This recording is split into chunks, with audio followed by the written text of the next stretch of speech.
Good morning guys. Eto na naman tayo. Magandang araw sa atin lahat, mga kabasura. Wala akong masyadong na-upload na videos natin tong previous days kasi wala akong masyadong napulot. Tsaka kung minsan pagod din tong basurero natin, pagod din sa trabaho. And then dinala pa ako sa isang yard, which is the recycling area dito sa Victoria mismo, Victoria, Canada. Doon lahat napupunta na yung mga na-sort na basura, dadalhin sa recycling. Dinala ako doon, ako lang yung pinili nila sa yard kasi nga medyo masipag-sipag daw tayo. Kaya ako dinala doon. Kaya maganda doon kasi nga ang trabaho ko, ginaguide ko lang yung mga magbabasura doon. Wala akong gaanong trabaho doon. And then, the other day, may tinulungan kami matanda. Kwento ko na lang. Tinulungan namin yon. Hindi namin in-expect na magbibigay ng tip. Hindi ko na sasabihin kung magkano yung tip. And yun na nga. Wala kayong masyadong gaanong trabaho tong past 3 days kasi halos lang lahat yung mga excavator namin nasira. So, ito nga, i-flex natin kung ilan pa yung gadgets na natitira na nakapost sa Facebook natin. Kung pwede lang sana ipadala sa Pilipinas, papadala na lang natin, bigay natin sa mga may kailangan, di ba? Kaya lang, mas mahal pa yung padala kaysa sa gadget mismo.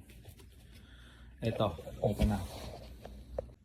At ito na mga guys, mga kabasura, yung mga napulot natin sa basurahan. Isang iPad 2. Bitak yung LCD screen niya yan, pero gumagana yan, normal function yan. Hindi nakaka-apekto yung mga basag-basag niyan. Itong S7, Samsung S7, HP laptop, touchscreen yan, Toshiba, isang camera. Ito, mamaya ko nasabihin yan. Mamaya ko na-flex yan. Camera, gumagana lang yan. Wala lang memory card. Dalawang old phones, classic phones. Ito, kaya ako pinupulot to. May regular buyer na ako dito. May message ko na lang siya mamaya para damputin niya dito. May bayad yun, syempre. Tapos ito, Chromebook. Tapos ito yung mga coins na naipon ko yan. Naipon ko yan sa pamumulat ng coins doon sa basura. Kaya may pera sa basura. Ito. 10 cents na 29 pieces. 5 cents na 45 pieces. 68 pieces na 25 cents. Tapos loonie. Loonie ang tawag nila sa $1 dito. 81 pieces yan. Tapos 47 pieces na 1 cent. And then, may piplex na ako dito.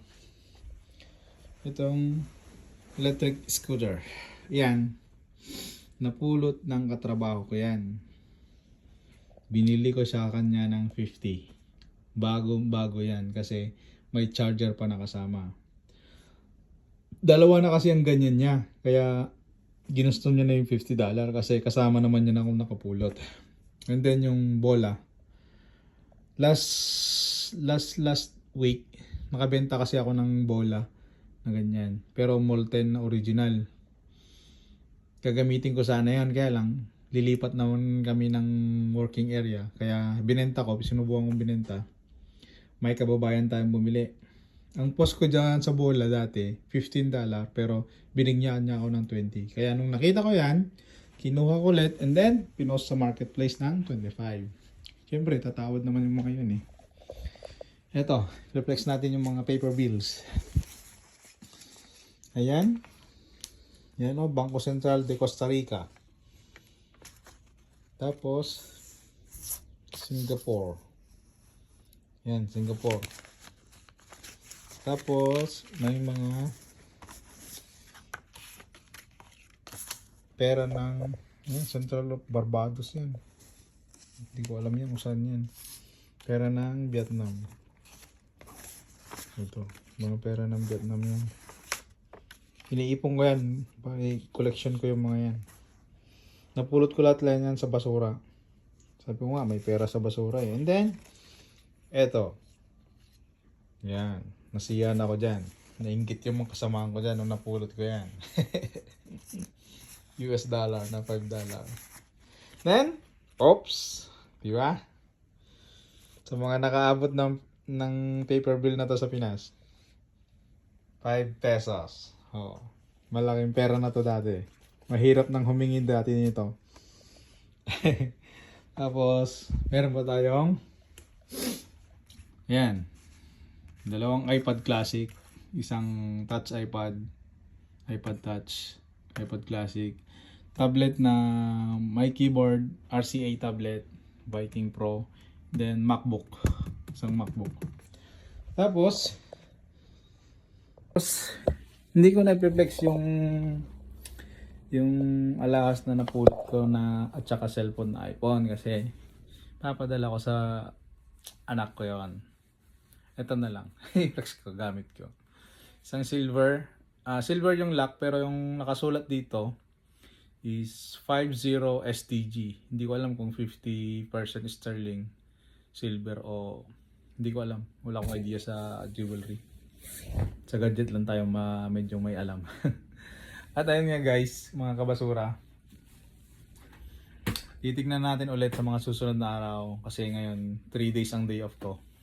So ang gagawin ko lang, gumawa lang ako ng short video para sa tuloy-tuloy nating update sa mga kabasura natin. So, ayun nga guys. Thanks for watching and please follow, like and subscribe ko para sa susunod updated kayo sa mga videos na i-upload ko. Salamat! Bye!